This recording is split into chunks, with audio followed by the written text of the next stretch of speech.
Good. What's over? What's over? Ben kafe ya valaji.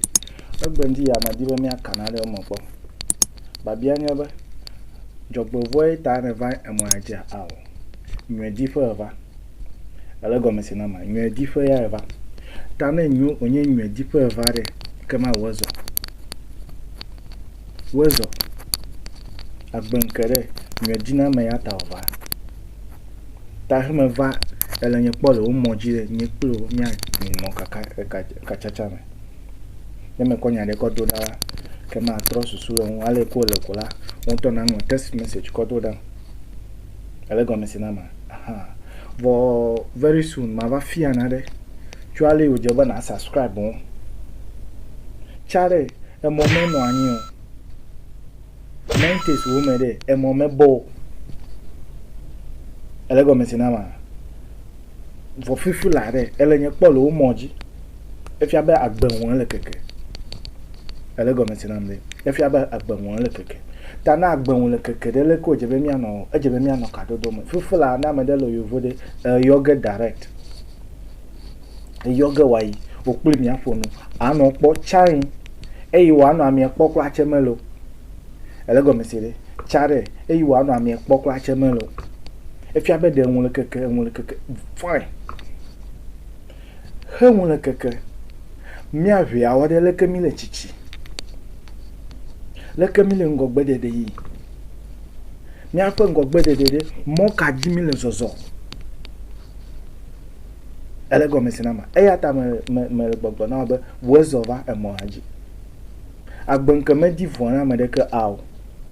ne wo vonde mi agbobe do my option de kemele monu de kemele wa ton ko survive ya ta va ovon vomano vonji wodao manye juma vome ple leko ne jipu ponya glomelo aw mi atogbe de won wan won ti fafa me no the sorode nyonu do no atupe nawe elego mesinama afi nyonu ayi atupere konu de ole owo afi nyonu ayi atupe eye chechi ape mayi asorode pe agatro gbo ba ape mo aw because o plan we do fear we o de wa be fe won le kekere de mi le yovo soro le nwe soro lo gbo alo von soro mi le lo gbo ta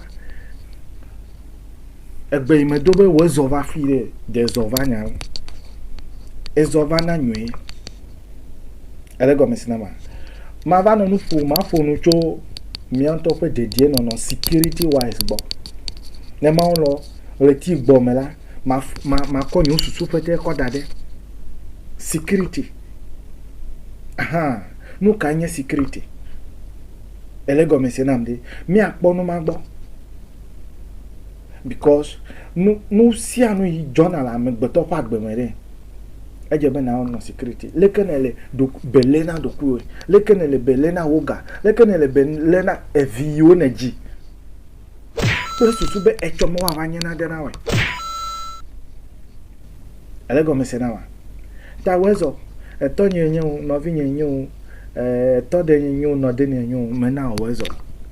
nu ma dibe na wona manye be na jagba na subscribe ayi adore noji ekpere subscribe ne subscribe for this azia sijina na azia sijina efi abede le chichi na mo bede o efo ya de wa be new blog de nyatepe aha ma na emela ha chokra ka kra chen o ya ngo text message ko do da aha option le te fode le gomie wa nglo na de ko do da be wo fo elepele na gbegbe ya ngo kra chen o ya ngo ma te wa ha ele gomie sinama mi anu ka chacha me enwele keke mi ape mododo de le mole enwele keke mi ape koji de le mole mi ape la mese pe nya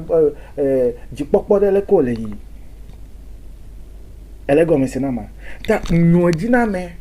ta gbonkava nyojina me de ya ta ma va aha